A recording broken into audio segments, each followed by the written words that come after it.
Shalom Aleichem. This week's Parsha is Parsha's Korach.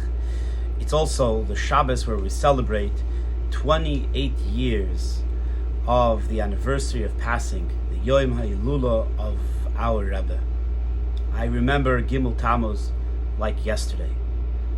We all believed that the Rebbe would bring Moshiach, and together we would go to the Holy Land, and this would be the end of Golus.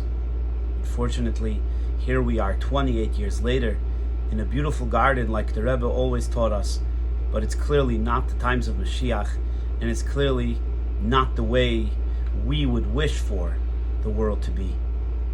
Korach is an amazing, amazing idea. Someone, a human being, a logician, comes along and he tries to complain to Moses, and he tries to tell Moses of all sorts of logics and all sorts of reasons why he's right and Moses is wrong. Throughout history, our leaders have always been contested. Sometimes great prophets, great leaders, great rabbis have come and taught us and inspired and motivated us, and in the end, we simply didn't reach that ultimate goal that we all wish for. It didn't make the leader wrong. It didn't make Moshe Rabbeinu any less of a Moshe Rabbeinu.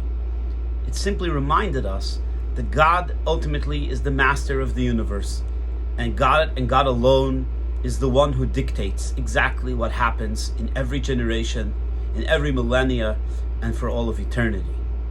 The story of Korach is the story of every Jew.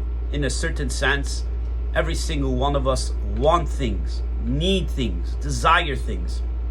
We don't always get it, and we come up with the greatest reasons why we are right and the world around us and God is wrong. If we're going to take a lesson from this week's Parsha, I think it would be the story of Moshe Rabbeinu and Korach, the story of our Rebbe and the entire world. Our Rebbe left this world physically, but our Rebbe is with us now more than ever before. Chabad grows and grows and grows every single year. New Chabad houses and new Chabad rabbis and emissaries in every single country in the world, in every continent, in ways that we cannot even imagine, serving the old and the young, serving those who are well and those who are sick, those who are in the military and those who are in prison, you name it.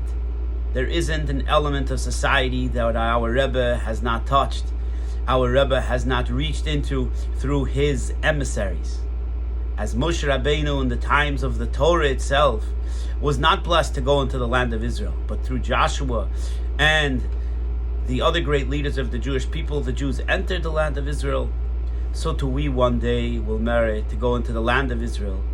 The only difference will be that Moshe Rabbeinu will be there with us, and Joshua will be there with us, and all the prophets of all of Jewish history will be there, including the Rebbe.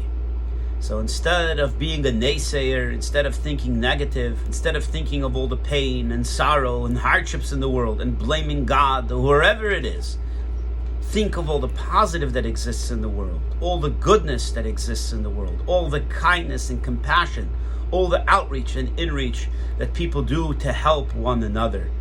And in the spirit of Yehavta l'recha kamocha, love your friend as yourself, which is something that Hasidic philosophy and our Rebbe has always taught us, we should merit to see the coming of Mashiach, the ultimate will of Moses, the ultimate will of our Rebbe, with the coming of Mashiach in reality, practicality, the rebuilding of the Beis HaMikdash, Meheira v'Yameinu Amen.